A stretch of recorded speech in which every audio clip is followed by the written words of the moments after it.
ঘরমুখ মানুষের ভোগান্তির আরেক নাম গাজীপুরের চন্দ্রা ত্রিমোড়।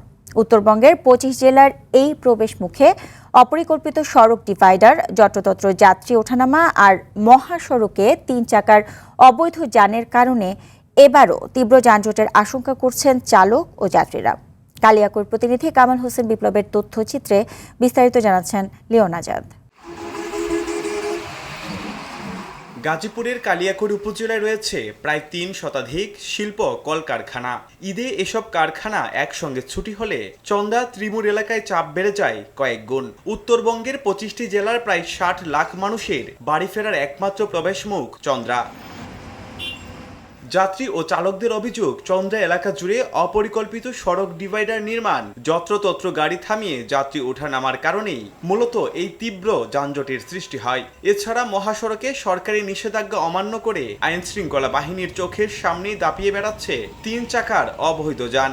এজন্য ট্রাফিক পুলিশের গাফিলতিকেই দায়ী করছেন ভুক্তভোগীরা।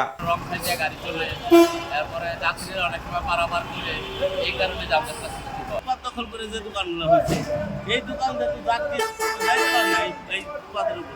তখন যাত্রীগুলো রুটে নাই, রাস্তায় যখন নামে তখন কিন্তু যানজট অটোমেটিক সৃষ্টি হয়ে যায়। পরিবহন নেতারা বলছেন, চন্দ্রার অপরিকল্পিত ডিভাইডার দ্রুত অপসারণ না করলে কোনোভাবেই যানজট মুক্ত করা সম্ভব নয়। চন্দ্রা যে অপরিকল্পিতভাবে যে রুট হয়েছে, এই রুট যদি ঠিক না করে, ডিভাইডার যদি ঠিক না করে, তাহলে এই চন্দ্রা যানজট কোনোদিনই নিরসন করা সম্ভব না। এদিকে হাইওয়ে পুলিশ জানিয়েছে, চন্দ্রা এলাকায় যানজট নিরসনে এবার প্রায় ১,০০০ আইন শৃঙ্খলা রক্ষাকারী বাহিনীর সদস্য নিয়োজিত থাকবেন। আমরা আমাদের নিজস্ব যে শক্তি আছে, এর পাশাপাশি ৪ প্লাটুন এপিবিএন নিয়ে আসতেছি। আমরা এবার চন্দ্রা কোনো যাত্রী ওঠানামা করতে পারবে না, সব কাউন্টার আমরা বন্ধ করে দেব।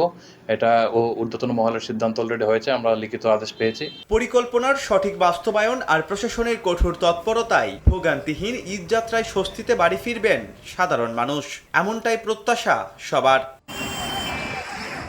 Leone Azad, RTV।